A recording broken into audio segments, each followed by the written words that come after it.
Transformación del Estado. La educación transforma la ciudadanía en una ciudadanía más crítica, responsable y comprometida a nivel individual y colectivo, dando lugar a una sociedad más justa y equitativa en un entorno ambiental sostenible.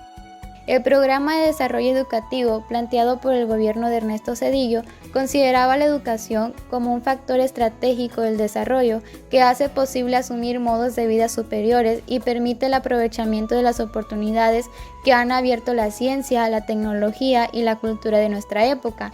Este programa consideraba al maestro como el agente esencial en la dinámica de la calidad y en este sentido se establecían como prioridades la formación, actualización y revaloración social del magisterio en todo el sistema educativo. La educación en la actualidad tiene como misión esencial la formación de profesionales altamente capacitados que actúen como ciudadanos responsables, competentes y comprometidos con el desarrollo social. Ello implica que el proceso de formación de los docentes de cualquier nivel educativo estén llenos de conocimientos y habilidades integrales que permita cumplir con las funciones que requiere su profesión. Por este motivo, la capacitación no es una herramienta más para cumplir con las necesidades estudiantiles, es una obligación que debe ser practicada en cualquier institución educativa. El profesor debe actuar con un nuevo rol docente como un guía o mediador que facilite el aprendizaje a sus alumnos, aportándole los conocimientos básicos necesarios para que puedan entenderse las lecciones. La educación para la transformación. Explicar la educación para la transformación del Estado sin una base sólida, sin un contexto que nos permita entender la historia y el pasado de México, sería como colocar el santo grial sobre una superficie áspera e inestable. Considero menester dar un repaso de los puntos más importantes que nos permitirán comprender la crisis que tuvo México, poner las cartas en la mesa de la situación política y social que se vivía y cuál fue el punto de inflexión que detonó la importancia de la educación en el día a día. Comencemos por la base. La lógica de los ciudadanos desde muchas décadas y décadas anteriores era la siguiente: ¿qué necesidad tengo de respetar las leyes al Estado si todos los gobernantes son los primeros en quebrantarlas cada día y en cada nivel jerárquico?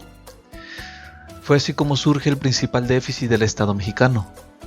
Surge una falta de legalidad debido a las raíces en que se estructuró México como un Estado y una nación, pues fuimos producto de un cóctel de imposiciones de fuerzas extranjeras, es decir, que las estructuras políticas con las que México surgió desde sus antecedentes heredadas en el virreinato fueron impuestas por fuerzas externas o disque superiores, jerárquicamente hablando en aquel entonces.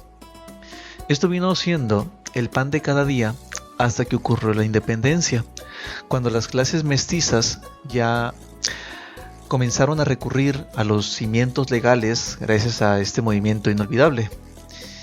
Apelaron a la soberanía y al autogobierno. Digámoslo de manera breve y concisa. Tuvimos muchos años políticamente inestables. Los liberales contra los conservadores, las invasiones extranjeras por parte de Estados Unidos y Francia, incluso hasta la pretensión de Habsburgo para restaurar el imperio. Por estas razones, cuando Porfirio Díaz llega al poder, tiene la idea de construir una legitimidad basada en lo siguiente: proceso de pacificación, modernización y crecimiento económico. Utilizando los medios necesarios, criticado por muchos y comprendido por pocos, él lo logró. Pero fue una legitimidad pasajera. Estaba atada al personaje mismo de Porfirio Díaz y se lo llevó a la tumba. En el México posrevolucionario, tras la caída de Porfirio Díaz, surgió la imposición y violencia por parte de los gobernantes. Es aquí donde se adquiere una de las características de la legitimidad del poder: la estructura formal y la estructura real. ¿Por qué? Esto es debido a que en la Constitución política se indica que ninguna persona podrá reunir dos o más poderes, gracias a la división de los poderes del Gobierno de México en los tres que conocemos. La capacidad para no legislar no recae en un solo individuo, sino que se deposita en un Congreso con diputados y senadores, permitiendo, en teoría, mejores decisiones. Pero la realidad de los hechos ha sido diferente. Desde 1929, el Partido Revolucionario Institucional se ha caracterizado por tener una concentración del poder excesivo girando en torno a la figura del presidente en turno. A esto se le llamó presidencialismo. Todo aquel que no estuviese de acuerdo sufriría las consecuencias. Tuvo su apogeo la violencia política contra las disconformidades durante décadas. No perdemos el rumbo, pero antes de aterrizar, demos un salto importante a los 70s, donde el gobierno mexicano silenció las voces que cuestionaban sus métodos y decisiones. En ese sexenio, el PAN no postuló ningún candidato y al Partido Comunista Mexicano le anularon más de 1 millón de votos al entonces líder ferrocarrilero Valentín Compa. Como consecuencia, el triunfo de López Portillo fue bastante cuestionado. Aquí es donde se rompe el silencio y surge la necesidad urgente de reorganizar las formas de competencia, principalmente políticas, y la espiral llevará consigo a la educación dentro de sus brazos. Ahora comprenderemos lo que marcó un antes y un después en el sistema educativo. En la década de los 80 surgen reformas en las bases de la educación. Aquí se reestructura el orden en diversos niveles: normativo, político, social y educativo. También surgen reformas de primera, segunda y tercera generación. La primera generación se basa en descentralizar la educación, es decir, ya no existe un único núcleo que pueda controlarlo todo a su capricho, antojo y poder absoluto. Además, se le da énfasis en el financiamiento de la educación. La segunda generación se basa en la evaluación de la calidad del sistema educativo y la tercera generación en las transformaciones del espacio escolar. Ahora hablaré sobre la transformación en la educación. La estructura de la educación y sus vínculos con la política, lo social y lo económico en el país vienen a partir del sexenio de Carlos Salinas de Gortari. Aquí se reforma el artículo 3, se instituye la Ley General de la Educación, se aprueba el Acuerdo Nacional para la Modernización de la Educación Básica y se le da énfasis y prioridad en el gasto público a la educación. ¿Cuál es entonces la importancia y objetivos políticos para elevar la calidad en la educación? Primero, destinar recursos hacia el sector educativo. Segundo, expandir el gasto público permitido. Tercero, ampliar la cobertura de los sistemas educativos. Cuarto, elevar el nivel de calidad de vida de los alumnos. Quinto, implicar mayores oportunidades de movilidad social por medio de la educación. Sexto, la promoción económica de los individuos. Séptimo, generar conocimientos. Y octavo, impulsar la capacidad para elevar la productividad. Hablemos de la educación para la transformación. ¿De qué manera la educación permite la transformación? Comprendamos antes las dos fuerzas creadoras en la función pedagógica, la función cultural y la función social. La función cultural implica la acumulación de conocimientos y el enriquecimiento intelectual. La función social tiene como objetivo la especialización de la persona, dividir el trabajo y las actividades que aporta cada miembro de la sociedad. Dentro de la estructura cultural, la educación surge a raíz de instruir a los demás individuos y transmitir el conocimiento. Sin estas características, los seres humanos aún estaríamos en la edad de piedra. Por otro lado, la movilidad social permite a la educación conseguir logros sociales, ascensos laborales, progresos, mayores ingresos económicos y una realización plena de cada persona. Continuando con el tema educación para la transformación, surge la siguiente cuestión: ¿en qué beneficia la educación al Estado? Es claro que para que México logre un desarrollo superior, no podrá alcanzarlo si antes no se mejora el sistema educativo y si no se aprovechan adecuadamente los recursos destinados a la educación. Internacionalmente, la educación ocupa un lugar muy importante dentro de la agenda pública de cada nación. Por último, cabe recalcar el escenario opuesto. ¿Cuáles serían las consecuencias del analfabetismo? Estas serían que habría una capacidad muy limitada en la comprensión de información esencial. El desempleo de una persona analfabeta es de 2 a 4 veces mayor. Los ingresos son más bajos. Los empleos disponibles son de menor calidad. Implica una reducción en el desarrollo personal. Como consecuencia habría un nivel socioeconómico más bajo. El analfabetismo se transmitiría a las siguientes generaciones. Surgiría una baja autoestima. Se estaría propenso a mayores accidentes en el trabajo y se tendría un desconocimiento de los niveles de salud y de los recursos para poder mejorar. Papel del futuro profesional de la educación.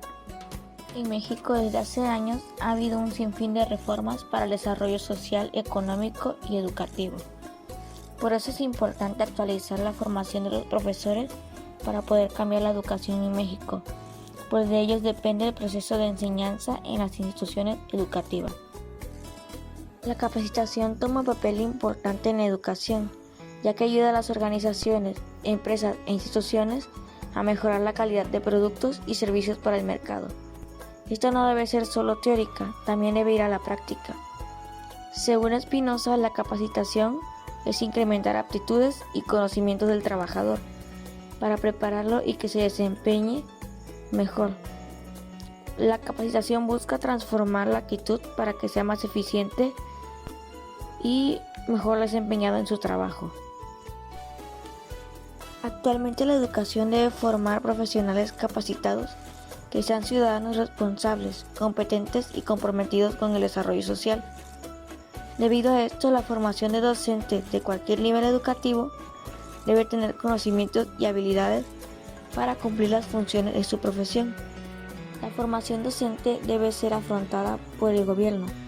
Así, la capacitación, nuevos saberes y adaptación a la tecnología es algo que el docente debe manejar como herramienta.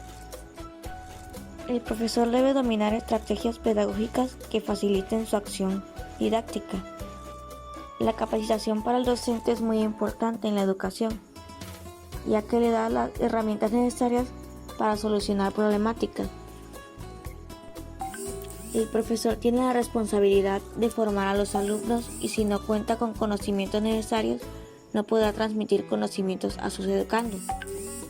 Por eso el profesor debe conocer bien los contenidos de enseñanza, así sabe lo que se enseña y sabe cómo enseñarlo. Las instituciones educativas de nuestro país capacitan según los cambios tecnológicos y educativos para transmitir una enseñanza adecuada. Un ejemplo es que en las instituciones educativas de México, en el medio superior y superior, los docentes son profesionistas provenientes de diferentes áreas de preparación. La capacitación en las instituciones educativas deben cubrir necesidades de formación para una buena práctica docente, ya que repercuten en la educación del alumno. La buena capacitación docente incluye áreas generales de competencia, como el conocimiento teórico profundo, para que cumpla con que el profesor apoye al alumno a construir el conocimiento, crecer como persona y ser crítico de su entorno. Otro aspecto importante son las innovaciones tecnológicas educativas, como videoconferencias, correos e internet usadas como herramientas para la enseñanza-aprendizaje. Por eso es importante que los docentes estén en constante preparación.